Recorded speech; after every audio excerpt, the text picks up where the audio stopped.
안녕하세요 여러분. 이번 영상에서는 우리 전향력에 대해서 알아볼 건데요.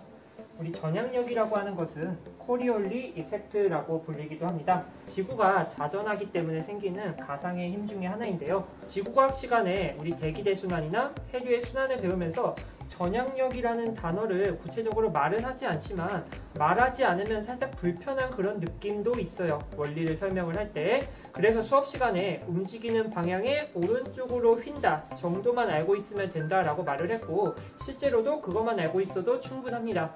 하지만 아직도 이해가 안 가시는 분들을 위해서 다양한 예시를 가지고 한번 설명을 해보려고 합니다. 우리 지구에 있는 관찰자에게 지구를 가로질러 자유롭게 움직이는 물체는요, 원래의 경로보다 약간 휘게 보입니다. 이러한 휘는 현상에 대한 수학적인 계산을 한 프랑스 과학자 코리올리의 이름을 따서 코리올리 이펙트라고 하거든요. 그래서 공식이 있습니다. 단위 질량에 작용하는 전향력은 EV 오메가 사인 파이라는 게 있어요. 이 V는 속도 생각해 주시면 되고요. 이 W는 지구가 도는 그 각속도를 의미하고, 그 다음에 여기 사인 파이가 있는데 이 파이는 우리가 알고 있는 위도 생각해 주시면 돼요. 우리 사인, 코사인, 탄젠트 알고 있잖아요. 한번 예시 들어볼까요? 사인 0도는 값이 어떻게 나오나요? 그렇죠. 0이 나오고, 사인 45도 얼마인가요? 그렇죠. 루트 2분의 1. 그 다음에 사인 90도는 1. 이렇게 값이 나오죠. 0부터 90도까지 변화함에 따라서 점점 값이 증가하는 모습이 보이죠. 우리 전향력도 마찬가지로 우리 위도가 0인 곳에서는 0입니다. 그래서 우리 태풍 이야기를 할 때 적도, 따뜻해서 뭔가 수증기의 자멸도 있기 때문에 태풍 잘 발생할 것 같지만 이 전향력이 빵이기 때문에 쉴 수가 없다라는 거예요. 아무튼가 이 전향력은 이러한 식으로 나타낼 수 있으며 위도별로 차이가 있다. 사실 이 전향력을 완벽히 이해하기는 정말 어렵습니다. 정말 괴상한 식 하나를 가져왔죠. 여러분들이 대학교 가서 물리를 더 열심히 배우시면은 이러한 식을 가지고 전향력을 아마 이해할 수 있을 거예요. 그러면 우리들 같이 고등학교에서는 어떻게 이해를 하면 좋을까? 우리 지구는 자전을 합니다. 하루에 한 바퀴라고 알고 있죠? 그런데 실제로는 23시간 56분 4초 동안 자전을 합니다. 실제 하루보다는 4분 정도 늦은 모습이 보이죠? 이러한 이유는 균시차 등 다양한 요인에 의해서 더 정확하게 말을 하면은 4분 정도 오차가 있어요. 하지만 우리 편의상 하루에 한 바퀴 이렇게 생각을 해주시면 되고요. 한 바퀴를 360도라고 말을 할 수 있죠. 그걸 24시간 동안 돌고 있습니다. 즉 1시간에 우리 지구는 15도만큼 이렇게 돈다라고 말을 할 수가 있어요. 그러면은 우리 적도에 위치하고 있는 이 사람과 살짝 중위도보다 그 위쪽에 있는 사람을 생각을 해볼게요. 이 사람이나 이 사람, A라는 사람이나 B라는 사람 둘 다 하루에 한 바퀴 이렇게 돕니다. 하지만 여기는 이만큼 돌아줘야 되는 거고, B에 있는 사람은 A보다 살짝 반지름이 작은 그 둘레를 돌겠죠. 그 말은 같은 하루 동안 이렇게 한 바퀴를 돌아야 되는데 어떤 위치가 더 빨리 돌아야 된다라는 거죠. 그렇죠. 바로 A겠죠. 왜냐면 A가 더 돌아야 할 게 많잖아요.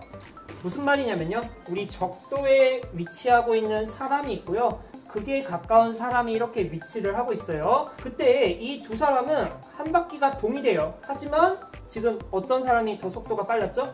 다시 한번 볼까요? 이 적도에 있는 사람이 위쪽에 있는 사람보다 더 빨리 와줘야 똑같은 한 바퀴가 되겠죠.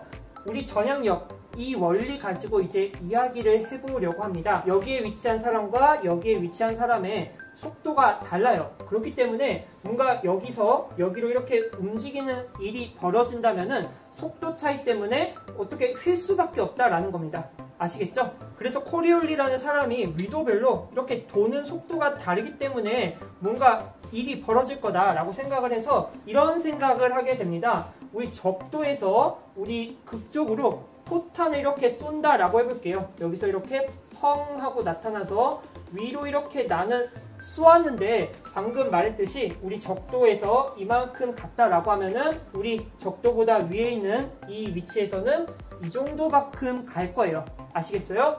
그러면 이 포탄이 출발을 할 때는 위도 성분만큼 이 정도의 속도를 가지고 있었는데 이 위치에 만약에 도달했다라고 해볼게요. 그러면은 나는 위도 방향으로 이런 식의 속도를 가졌는데 이 정도밖에 속도가 나지 않아요. 하지만 나는 출발이 여기니까 이 정도의 속도를 가지고 있는 거고, 그러면은 이 차이 때문에 이런 식으로 휜다라는 거예요. 아시겠어요?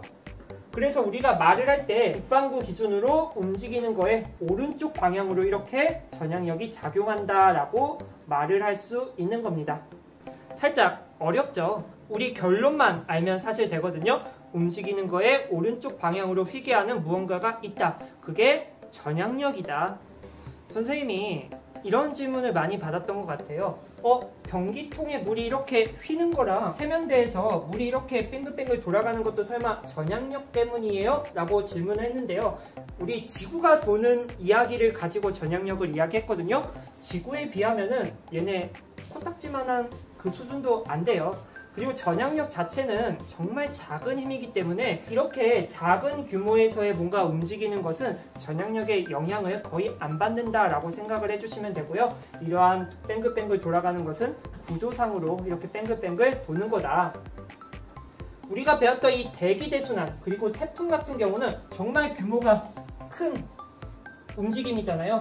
얘는 지금 0도에서 30도까지 이렇게 순환하고 있고 30, 60, 60, 90 정말 거대한 순환이고, 우리 태풍 지구를 덮을 만큼 정말 사이즈가 큰 친구잖아요. 그렇기 때문에 이러한 큰 운동에서 전향력을 다룰 수 있는 거고요. 이런 식의 작은 규모는 전향력 때문이 아니다라는 거. 아무튼간 전향력에 대해서 이렇게 간단했나요? 알아보았는데요. 살짝 어려운 힘입니다. 그렇기 때문에 나는 머리가 너무 아파요. 그러면은 움직이는 방향에 오른쪽으로 휜다. 그 정도만 알아주시면 되고요. 나는 살짝 뭔가 더 배우고 싶어요. 그러면은 지구가 위도별로 도는 그 속도가 다르기 때문에 생기는 가상의 힘이다. 이렇게 생각을 해주시면 되고요. 이 전향력 자체는 우리 관점에 따라서 어쩔 수 없이 나오게 된 가상의 힘이다. 여기까지 알아주시면은 정말 좋을 것 같습니다. 이번 영상은 여기서 마치도록 할게요. 안녕.